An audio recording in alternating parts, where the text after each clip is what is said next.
In most situations, people don't actually want peace. They want reaction. When someone criticizes you, they expect you to defend yourself. When someone raises their voice, they expect you to match their intensity. When someone challenges you publicly, they expect you to prove your worth. Because reaction is familiar. Reaction is predictable. Reaction gives them feedback. But when you choose silence, you break that pattern. And breaking patterns makes people uncomfortable. Silence removes emotional access. If they can't make you angry, they can't control the temperature of the room.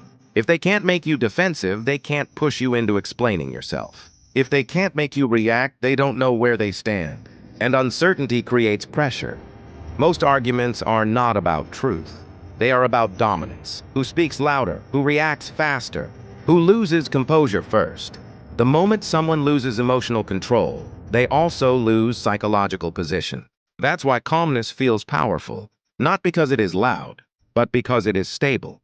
When you stay silent, you are not surrendering. You are observing. You are measuring the situation. You are deciding whether it deserves your energy. And that decision alone puts you in control. Silence forces the other person to sit with their own words. Without your reaction, their aggression echoes back at them. Without your defense, their accusation feels weaker. Without your emotion, their intensity feels excessive. Suddenly, they start questioning themselves.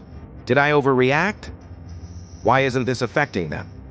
Why do I feel more uncomfortable than they do? That shift is subtle, but powerful, because emotional people rely on emotional exchange. When you remove your half of the exchange, the dynamic collapses. And when the dynamic collapses, control returns to you. Silence is not about suppressing feelings. It is about choosing timing. It is about understanding that not every battle deserves participation.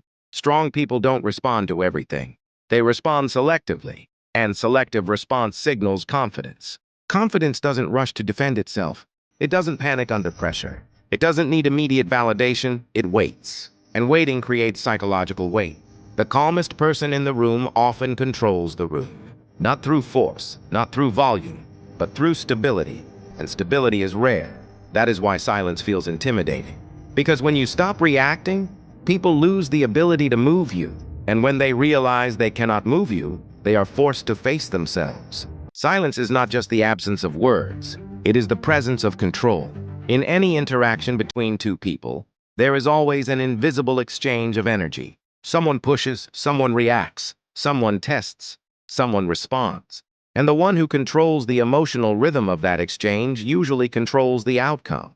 Most people speak to release pressure. They argue to defend ego. They interrupt to protect status. But the person who stays silent does something different. They absorb the moment. They observe tone. They observe posture. They observe insecurity hidden inside aggression. Silence gives you information. When you stop talking, you start seeing. In negotiations, silence is one of the most powerful tools. After you make a statement and then say nothing, the other person feels pressure to fill that space. They explain more. They justify more. Sometimes they even weaken their own position, because silence creates psychological weight. Humans are uncomfortable with empty space. We rush to fill it with words. But when you become comfortable inside that space, you gain advantage. Power is not about speaking first. It is about speaking last, after everyone has revealed themselves. When someone tries to provoke you and you refuse to react, you send a message. You cannot move me. That message is stronger than any argument. Because if someone can trigger you, they can guide you. But if they cannot trigger you, they cannot predict you. And unpredictability creates authority. The calm person in a heated discussion naturally becomes the emotional center. Others may speak louder, but attention shifts towards stability. People subconsciously trust the one who is steady, not the one who is reactive. Silence is psychological positioning. It says you are not desperate to be understood. You are not desperate to win. You are not desperate to prove. And when you remove desperation, you remove weakness. Silence is power because it shows self-control, and self-control is rare. Every human being feels emotion: anger, frustration, disappointment, pride. The difference between weak and strong is not the presence of emotion. It is the management of it. Emotional reaction is instant. Someone insults you, you feel heat. Someone disrespects you, your chest tightens. Someone challenges your status. Your ego responds. That is biology.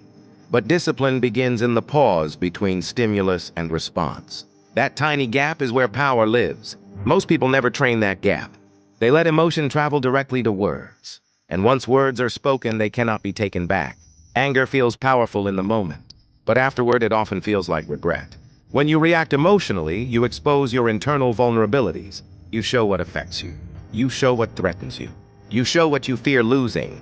And once people know your pressure points, they can press them again. But when you maintain discipline, you protect your position.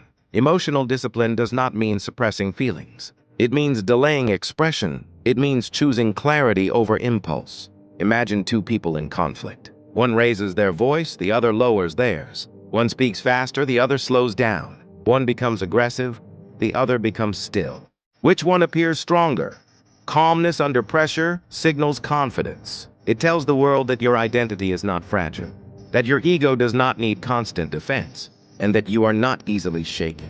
Emotional discipline is a daily practice. It is controlling your tone, your facial expression, your body language. It is deciding that not every situation deserves full emotional investment. When you master your internal state, external chaos loses its effect. And when chaos loses its effect, you become untouchable. Understanding silence is one thing, applying it is another. Silence is not about avoiding confrontation. It is about using space intelligently. The first step is learning to pause. When someone says something provocative, do not respond immediately. Take a breath. 3 seconds feels longer than you think, but those 3 seconds reset your nervous system. They move you from reaction to decision. Second, control your body language. Your posture should remain relaxed.